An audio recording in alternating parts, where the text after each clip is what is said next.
Hey, welcome to Air with Izzy. So imagine walking through on a street, down a road, on a beach, even maybe at a sports game or a sports event, and you've got your Ray-Bans on, right?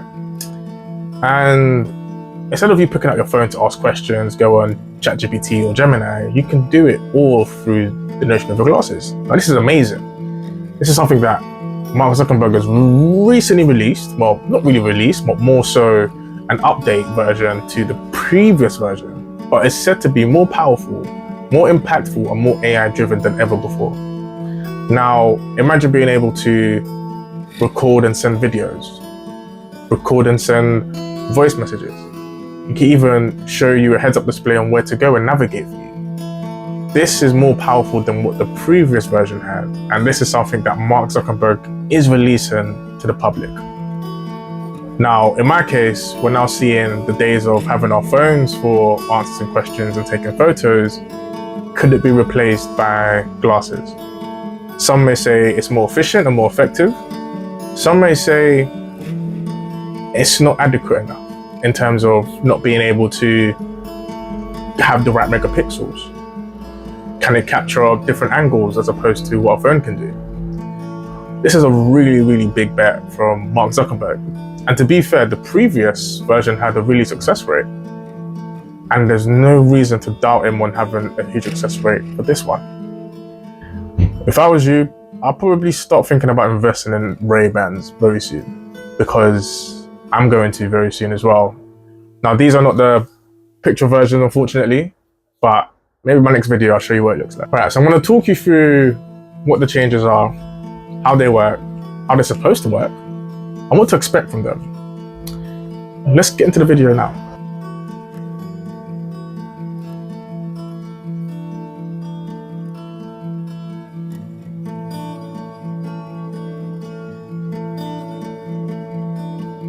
First, what are these glasses exactly? Meta's AI glasses are wearable tech designed to give you hands-free access to AI features.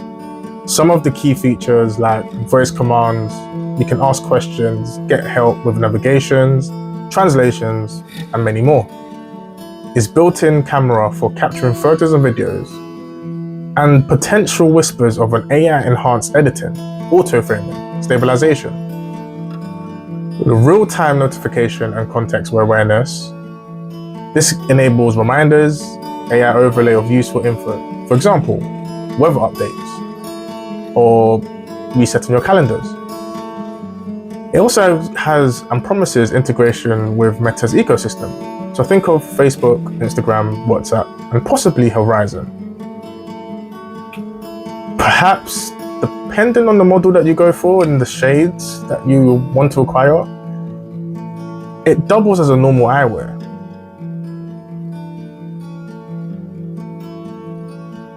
Meta is pushing this as not just a gadget, but a daily accessory that keeps you more connected and more informed.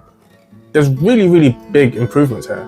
And one of the many good improvements we're going to see is being able to potentially edit your own photos and videos in real time. Imagine being able to tell the glasses, hey, I want this picture to be in this frame or this shadow or this lighting, or can you remove this product from the picture? You know, AI is becoming more advanced. And take it a step further, it can now detect your own voice. So for example, if you haven't seen the actual videos itself or the demo version, you can just say, hey Meta, and it'll respond back to you, and you can give it a command or a request. And by doing so, you are enhancing it to even learn more about you. So think of it as like your own personal assistant, but in your iframe. Kind of weird, but yeah, there's no shadow of a doubt that Mark Zuckerberg is looking to revolutionize how we use AI. Right now, AI is predominantly being used through our phones, through laptops, but maybe this eyewear could be something untapped and something that could be changing and innovating the market a lot more. Well, let's carry on and dig a bit deeper into how do they work? The hardware plus the software side of things. Well, digging a bit deep under the hood, hardware.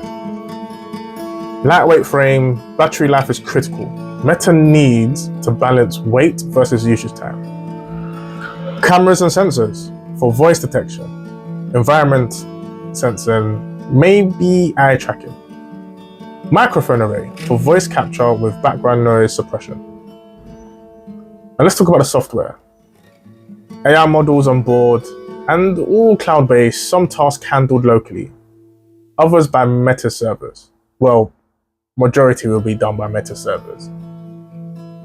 Then you've also got to look into voice AI and natural language understanding to interpret commands.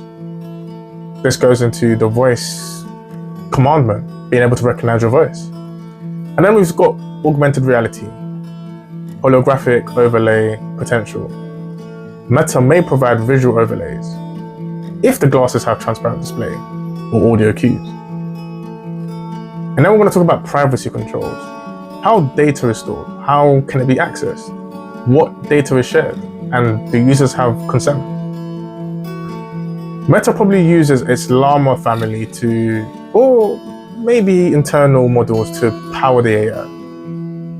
They'll likely tie deeply into their cloud infrastructure, Meta's GPUs, data centers, and possibly many more. So let's talk about the use cases and early impressions. Where do these glasses shine, like literally and figuratively? Well, think about in terms of travel and translation, for example. You're walking through a foreign city and asking, what does that sign say? Or think about active lifestyle, fitness, capturing moments, getting the directions, possibly narrating info about surroundings. And then let's talk about accessibility. Well, helping people with hearing or vision impairments with audio cues or object recognition. And then for content creators, auto framing, hands-free photo and video, perhaps even live streaming through glasses. And everyday convenience, hands-free reminders, directions, notifications without pulling out the phone. Early reviews are mixed. Many love the concept. The seamless access to AI. Some worry about battery life, comfort, and how obvious the glasses will look. Okay, so we know that there's so many use cases, from software to hardware. There's been lots of thoughts, and for a company like Meta, I would assume they've gone to various testing to ensure that this performs to the highest ability as ever. We're talking about cameras, we're talking about GPUs, we're talking about natural languages to detect commands. These are things that are very integral to making this a huge success, which I believe it will be. And you can only look into how it can be used to see how successful it can be. Imagine traveling and you're going through, you've been there before, you go to a foreign country, you may not speak the first language of the country, and it may be difficult to ask for directions. It may be even difficult to get a translation in terms of somebody speaking to you to kind of give you directions or give you advice on the best restaurant or the best things to do in a city. The glasses kind of nip that in the bud and help you with that through translation. That's amazing. For content creators, being able to snap things on the go, rather than those valuable seconds of trying to get your phone out, it's already there. All you got to say the words is, "Hey Meta," and give it a command, and it will definitely execute the video or photo for you while you're staring at it. So it's capturing the same images that you see. Very valuable. So again, I really think this is really successful, and I really think it's a good innovation to AI. So it begs the question. There is competition, and there's one thing Mark Zuckerberg likes and dislikes is competition. Let's kind of see what they look like. So how does Meta stack up here? Meta isn't alone in this space. You've got Google's glasses. Not the best, it's done relatively well, but sort of ahead of its time, but held back by privacy concerns.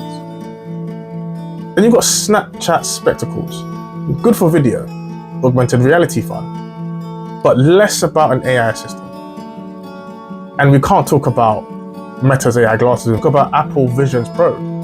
Well, it's a rumor for now, but we're talking about a high-end, expensive, and deeper augmented reality capabilities. And then you've got to forget about smaller startup building AI glasses with niche features. So what gives Meta an edge?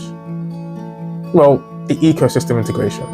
Facebook, WhatsApp, Instagram. Existing AI infrastructure, brand visibility, but then what might hold it back is design. Cost, privacy concerns, battery, and social acceptance. So what are the risks and the challenges? And I can't beat AI with Fizzy without talking about ethical questions, right? Well, it's the tricky part here. Number one, you've got privacy. Who's being recorded? Are people around you okay being filmed? Is data stored securely? Is everything opted in? Then we've got surveillance concerns. In public spaces, others may be wary if somebody's wearing glasses with cameras and microphones. And then you've got data misuse and bias. AI models make mistakes. If image recognition is flawed, it can misidentify people or objects. If translation models are biased, it also could be misinterpreted. And then we've got to talk about the battery life and comfort. If they're bulky, heavy, or need frequent charging, adoption will suffer. And then we've got to talk about cost and accessibility. If they're expensive, only a small subset of users can access them. That feeds into inequality in who gets benefit of this tech. And ethically, always on-device create blurred lines between private and public life. Users need clear consent, control over the data, and transparency. So what's next? Well, there's always going to be updates, software. How often are features refined? How often can bugs be fixed in real time? And will user feedback be incorporated? Integration with AR displays or mixed reality features. Will future versions allow you to overlay digital info on your real world? And then pricing point, more affordable models could broaden adoption, but does it reduce in the ability to perform well? Do you lose the remarkable of the AI if you go for a less adopted model as opposed to a higher end model? And then regulation and policy. Laws about wearable cameras, voice recording, privacy vary by region, and it could have a legal pushback.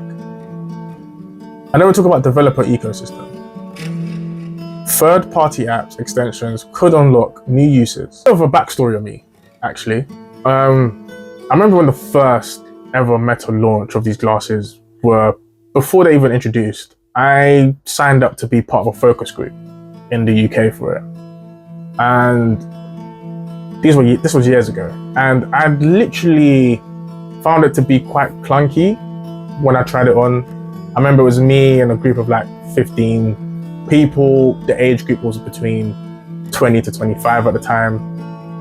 And I remember everybody having the same kind of response of it being very clunky, feeling a bit too heavy. The camera system was quite good, as well as the audio system had the ability to listen to music. That was also quite decent as well. Now, years have passed on, and it seems Meta have listened to years and years of user feedback in terms of making it more lightweight, making it more accessible, improving the AI assistant, which I believe they've done so. I also like to say, what Meta is doing is revolutionizing how we adopt AI. And my question to you would be, would you ever consider wearing AI glasses? Would you ever use AI glasses? And if you were to use AI glasses, how do you envision your lifestyle change? Leave it in the comments down below. This has been AI with Fizzy. Thank you so much for tuning into the video. And as always, like, share, and subscribe. And I'll catch you in the next one. Peace.